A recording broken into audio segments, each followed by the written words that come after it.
একটা টিম তো প্রতিদিন জিতবে না, প্রতিদিন ভালো খেলাও সম্ভব না, কিন্তু তাই বলে এভাবে খারাপ খেলবে? যেখানে আমরা বসে আছি পাকিস্তানকে হোয়াইট ওয়াশ করবে, সেখানে বাংলাদেশ দলের এই অবস্থা। 70 রানে 8 উইকেট, এটা আমি বলবো না, বলবো যে প্রতিটা প্লেয়ারকে দেখে মনে হচ্ছে ওরা কখনও পাকিস্তানের সাথে খেলেনি, পাকিস্তানের এই বোলারগুলোকে কখনো চিনেও না তারা। যেভাবে বলগুলো আসতেছে আর তাদের ব্যাটে বলে সংযোগ হচ্ছে না, লিটন দাস যেভাবে কনফিডেন্স ছাড়া ব্যাট চালালো, মানে খুবই দেখতে খুবই বিশ্রী মনে হচ্ছিল। প্রতিটা প্লেয়ারই যেই নামছে সেই মনে হচ্ছে পাকিস্তানের প্লেয়ারদেরকে আর খেলে নাই, এই বোলারগুলোকে আগে আর ফেস করে নেই। কিন্তু আমরা লাস্ট 2টা ম্যাচ জিতলাম, ওদের বডি ল্যাঙ্গুয়েজ দেখে এটা মনে হচ্ছিল না। কিচ্ছু বলার নেই, এত হতাশাজনক ব্যাটিং করেছে বলার মতো না। পুরো গ্যালারি ভরা মানুষ আর মানুষ, সবাই বসে আছে হোয়াইট ওয়াশ দেখবে, সেখানে নিজেরাই বলতে গেলে 120টা বলই খেলতে পারলো না।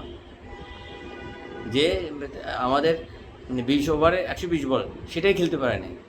ওরা খারাপ খেলবে, হারবে, সেটা 10 রান 20 রান 30 রানে, অথবা একটা পার্টনারশিপ নেই। মনে হচ্ছে যে ওরা কোত্থেকে আসলো, ওরা মনে হয় ভিনদেশ থেকে আসছে, কিছু বুঝলাম না।